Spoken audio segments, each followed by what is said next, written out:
Does Islam promote terrorism? Does Islam promote terrorism?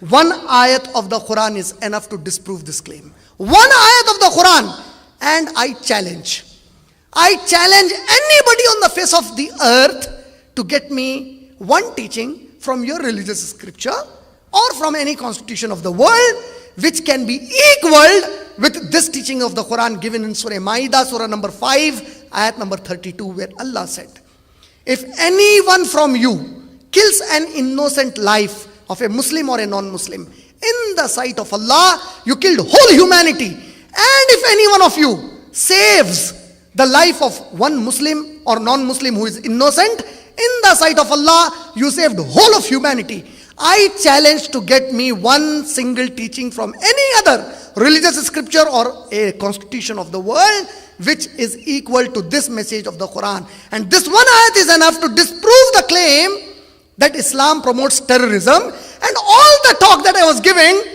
inshallah, I am sure for honest people it is enough to disprove that Muslims are responsible for terrorism on earth.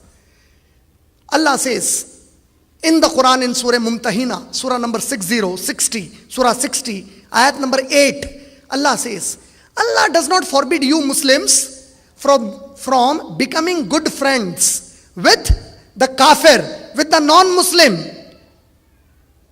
If those non-Muslims, they do not fight you because you are a Muslim, they don't fight with you because you are a Muslim, and if they don't expel you from your homes, if they don't force you out of your places, if they don't fight you, they are good to you, Allah says, be good to them. For in the sight of Allah, that is righteousness, and Allah loves justice. Allah is asking us to be good to those non-Muslims who are good to us. Those who do not expel you from your homes, be good to them.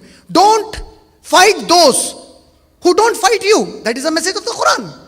Then Allah says in Surah Nisa, Surah number 4, ayat number 135, and this ayat with its translation today, if you go to Harvard University in the United States of America, this ayat of the Quran in Arabic with its translation is put on the main entrance of the university in Harvard University in the faculty of law. What is the ayat? Allah says, Ya ayyuhalladhina amanu, O you who believe, stand firmly for justice. Even if the justice goes against your own self, even if it goes against your mother and your father, even if the justice goes against your relatives and your friends, do not let your hearts worry about those who are rich or poor, for Allah is better to take care of the rich and the poor. Let not your hearts incline towards injustice, and remember, Allah is ever watching over you and Allah knows everything that you do. All these three ayat that I read are a clear stance that Islam does not promote terrorism.